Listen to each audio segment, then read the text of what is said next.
Rolling. Action না করে ruling করে অ্যাকশন। হ্যাঁ, আমি কমেডি সেলিম। কম বেশি তো সবাই দর্শকরা চিনেন, আমার জানেন। আমি একটা চ্যানেলে কাজ করতাম, সেটা হচ্ছে মিনাজ মিডিয়া। বেশ কিছু চ্যানেলে কাজ করছি, হয়তো আমার মুখ আপনাদের কিছু হলেও চেনা জানা আছে। কেমন আছে না?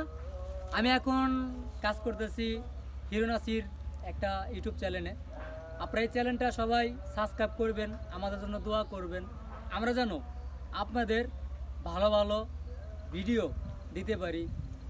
আর আমরা আজকে একটা নাটক করলাম, নাটকের নাম হচ্ছে পাইসনা। আসলে সম্ভবত কিন্তু পাইসনা কোনো নাম হয় না। দয়া করে আমাদের এই যে হিরো নাসির, তার মেয়ের নাম যে পাইসনা রাখছে, এই নাম আপনারা কিন্তু দর্শক বাইরে কেউ দিয়েন না। এই নাম কিন্তু কেউ থুয়েন না, নইলে কিল গুইতা খাইতে খাইতে জানের ভাই কিচ্ছু থাকবো না। সব মার খেলে পিঠে পড়বে। না সেটা কিছু ডাইরেক্ট মারবো না, বোধহয় আবালের মতো আমি ডাইরেক্ট দিই সেলিম ভাই। এটা ঠিক আছে।